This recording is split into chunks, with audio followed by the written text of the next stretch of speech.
Video शुरू करने से पहले हमारे चैनल को लाजमी सब्सक्राइब करें और इस नावल की अगली एपिसोड देखने के लिए ज़्यादा से ज़्यादा चैनल को सब्सक्राइब करना छुआ। फरजाना को देखकर यकदम हैरान हो गई।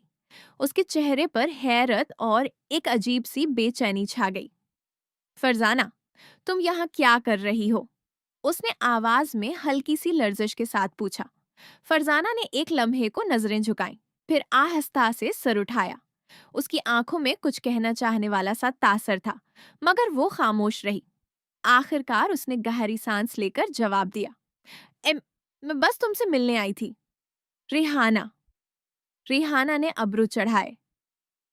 रात के उस वक्त, और ये भी बगैर बताए? कुछ बात है ना? फरजाना ने हल्का सा सिर हिलाया, जैसे वो खुद भी फैसला ना कर पा रही हो कि कितना बताए। हाँ हाँ, बात है, बहुत अहम बात। उसने गर्दन मोड़कर पीछे की तरफ देखा, जैसे कोई उसे देख रहा हो। फिर आवाज को और भी धीमा करके बोली, "अंदर चलो, यहाँ खड़े होकर नहीं बता सकती।" मुझे लगता है कोई हमारी बात सुन रहा है। रिहाना के चेहरे पर अब खौफ और तजस्सुस दोनों मिलाकर एक अजीब सी कैफियत छा गई। वो एक लम्हे को हचकचाई, फिर दरवाजा खोलकर फरजाना को अंदर आने का इशारा किया। दरवाजा बंद होते ही कमरे में एक गहरी खामोशी छा गई। ठीक है, मैंने सोचा था कि गर्म पानी नहीं आ रहा था तो नीचे जाके नहा लूं। बस यही वजह थी कि मैं कमरे से बाहर निकली थी। मेरे साथ क्या हश्र किया जाएगा, ये ख्याल दिमाग में बार बार घूम रहा था, जैसे कोई भारी बोझ सेने पर रख दिया गया हो। दिल की धड़क ने अब तक थम नहीं रही थी। फरजाना अब भी मेरे पास बैठी थी, तौलिया सर पर, आंखें नीची किए हुए। इसकी सांस अब भी तेज तेज चल रही थी, मगर वो कुछ बोल नहीं रही थी। मैंने आहिस्ता से पूछा, आवाज तकरीबन सरगोशी में, "फरजाना, तुम ठीक हो?" उसने सर उठाया। उसकी आंखों में अब गुस्सा नहीं था, न शर्म, बस एक गहरी बेबसी और खौफ था। मुझे नहीं पता क्या हो रहा है, मगर एक बात जरूर है, वो रखी, जैसे अल्फाज मुंतखब कर रही हो। मुझे लगता है ये सब कुछ हम दोनों को नहीं, बल्कि रिहाना को निशाना बना रहा है, और हम बस उसके दरमियान फंस गए हैं। मैंने गहरी सांस ली। तो अब क्या करें? फरजाना ने एक लम्हे को सोचा, फिर आहिस्ता से बोली, "हमें रिहाना को ढूंढना है। अगर वो नीचे है तो उसे बताना है कि बाहर कोई है। अगर अगर वो नहीं है तो..." उसने बात अधूरी छोड़ दी। मैंने उसकी तरफ देखा। उसके चेहरे पर अब कोई भलाई की उम्मीद नहीं थी, न दुश्मनी, बस एक अजीब सी मजबूरी थी। तुम तुम मुझसे नाराज तो नहीं होना?" मैंने पूछा, क्योंकि इस का पहला गुस्सा अब भी जहन में था। फरजाना ने हल्का सा सर हिलाया। फरजाना ने रेहाना की आंखों में देखा।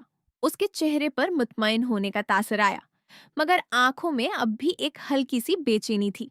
"अच्छा, तो बस यही बात थी?" फरजाना ने पूछा, जैसे वो अभी भी कुछ और सुनना चाह रही हो। "हाँ यार, और क्या?" रिहाना ने हल्का सा मुस्कुराकर जवाब दिया। "रात को गर्म पानी न आने की वजह से परेशान हो गई थी। अब तुम भी आ गई हो तो चलो, बैठो।" फरजाना ने एक गहरी सांस ली और बेड पर बैठ गई। उसने फोन को एक तरफ रखा, मगर उसकी अंगुलियां अब भी बेचैन थीं। "ठीक है, लेकिन रिहाना, वो आदमी जो मैंने बाहर देखा था, उसका तुम्हारे घर से क्या लेना देना है?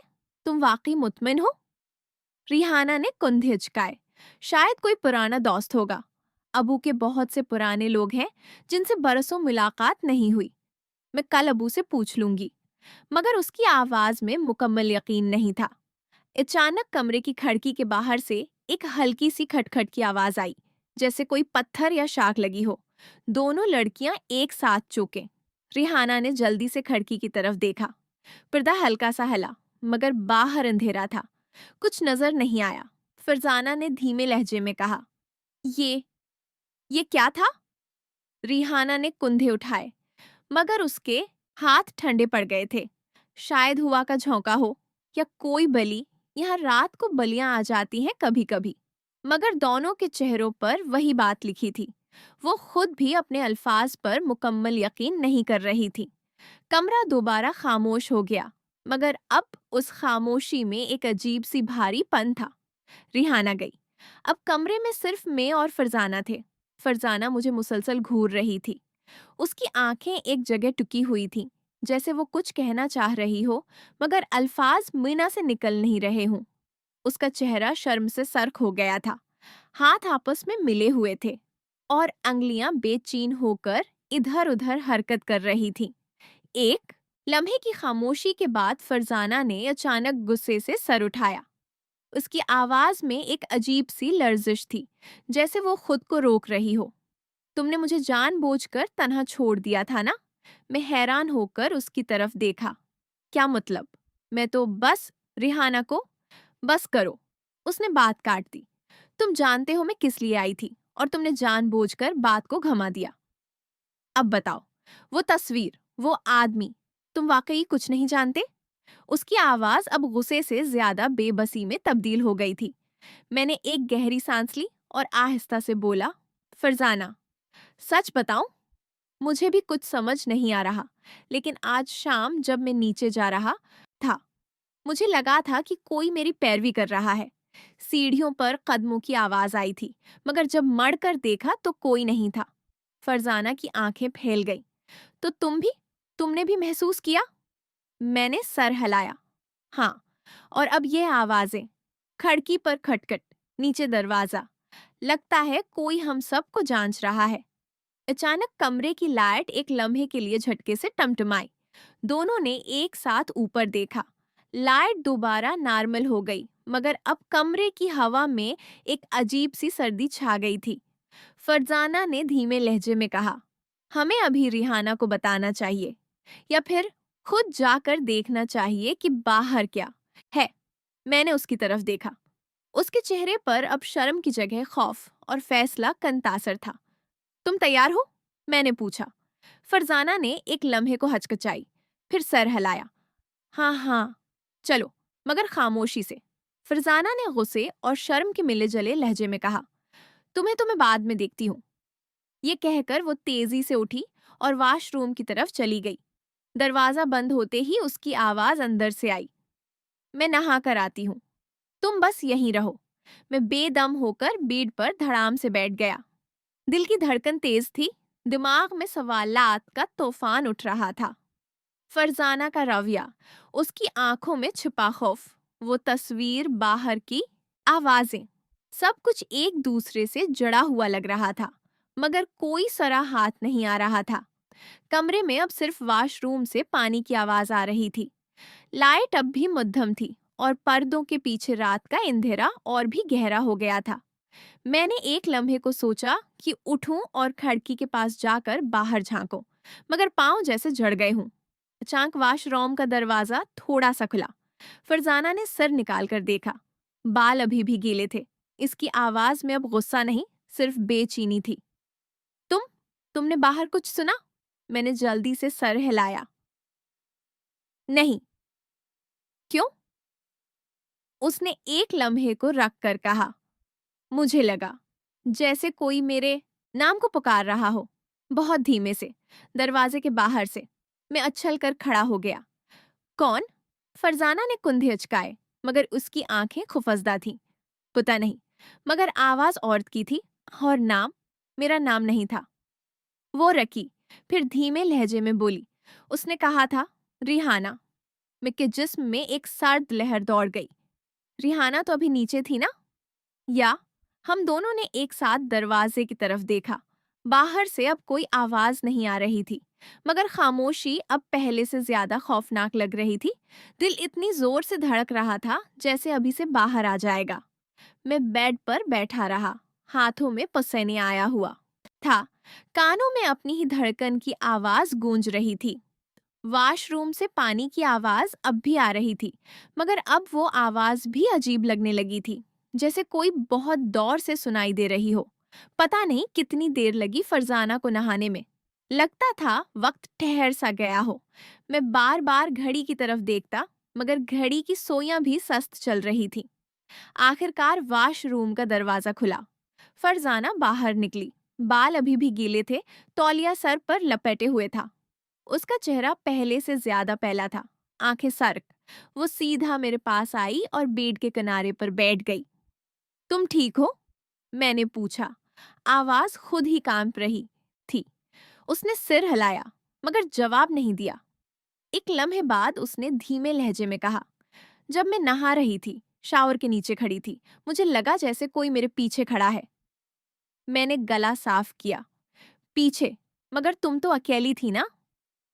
हाँ, मगर एहसास हुआ जैसे कोई सांस ले रहा हो। मेरी खड़े हो गए। मैंने मड़कर देखा तो कोई नहीं था, मगर शीशे पर बुखार में कुछ लिखा हुआ था। मैंने चौंक कर उसकी तरफ देखा। क्या लिखा था? फरजाना ने एक गहरी सांस ली, जैसे वो खुद भी यकीन न कर पा रही हो। एक लफ्ज, जल्दी। कमरे में एक लम्हे के लिए मुकम्मल खामोशी छा गई। मैंने उठकर वॉशरूम की तरफ देखा। दरवाजा अब खुला था, अंदर रोशनी जल रही थी। शीशा अब साफ था, कोई निशान नहीं, मगर फरजाना की आंखों में खौफ अब भी वाज़ेह था। ये सब कुछ रेहाना से मुताल्लिक है ना? उसने पूछा। वो आदमी बाहर, ये आवाजें, ये सब कुछ एक साथ क्यों हो रहा है? मैंने जवाब देने की कोशिश की, मगर अल्फाज मुन्ना से निकल नहीं रहे थे। अचानक नीचे से एक जोर की आवाज आई, जैसे कोई भारी चीज गिर गई हो। दोनों ने एक साथ नीचे की तरफ देखा। रिहाना अभी तक वापस नहीं आई थी। बस मुझे ये इल्म था कि एक एक लम्हा मुझ पर पहाड़ बनकर टूट रहा था। न जाने मेरे साथ क्या हशर होने वाला है। दिल की धड़कनें अब कानों में गूंज रही थी। हाथ ठंडे, पिशानी पर पसीने की बूंदें। मैं बीट पर बैठा रहा, निगाहें दरवाजे पर जमी हुई। फरजाना अब भी मेरे पास बैठी थी, तौलिया सर पर लपेटे, मगर उसकी सांस भी तेज तेज चल रही थी। वो अचानक बोली, आवाज तकरीबन सरगोशी में, हमें यहाँ नहीं रहना चाहिए, कुछ गलत है, बहुत गलत। मैंने उसकी तरफ देखा। तो क्या करें? नीचे जाएं? रेहाना को देखें? फरजाना ने सर हिलाया। नहीं, अगर रेहाना नीचे है और वो आवाज रेहाना का नाम, तो शायद वो खतरे में है। मगर हम अकेले नीचे जाएं तो? उसने बात अधूरी छोड़ दी। अचानक कमरे की लाइट फिर से टमटमाई, इस बार ज्यादा देर तक। अंधेरा आया, फिर रोशनी, मगर अब लाइट की जगह एक अजीब सी मध्यम चमक थी, जैसे कोई बीरोनी रोशनी बाहर से आ रही हो। मैंने खिड़की की तरफ देखा। पर्दा हल्का सा हिला। बाहर रात का अंधेरा था, मगर दौर कहीं से कार की हेडलाइट्स की रोशनी एक लम्हे को कमरे में पड़ी और गायब हो गई। फरजाना ने मेरा पकड़ लिया। उसके हाथ ठंडे थे। वो वापस आ गया है, वही आदमी। मैंने गला साफ किया, मगर आवाज निकल नहीं रही थी। हमें हमें फोन करना चाहिए, पुलिस को या किसी को। फरजाना ने फोन उठाया, मगर उसकी अंगलियां कांप रही थी। उसने स्क्रीन देखी और चेहरा पीला पड़ गया। सिग्नल नहीं है। मैंने अपना फोन चेक किया, वही हाल, नो सिग्नल। अब कमरे में सिर्फ हमारी सांसों की आवाज थी, और फिर नीचे से एक और आवाज आई, इस बार वाजे, एक औरत की आवाज, धीमी मगर साफ। फरजाना, कहाँ हो? फरजाना के हाथ से फोन गिर गया। वो मेरी तरफ देखकर बोली, आवाज लरुसती हुई, ये रिहाना की आवाज है। मगर रिहाना तो नीचे है ना? मैंने जवाब देने की कोशिश की, मगर मुना खशक था। हम दोनों ने एक साथ दरवाजे की तरफ देखा। दरवाजा आहिस्ता आहिस्ता खुलने लगा था।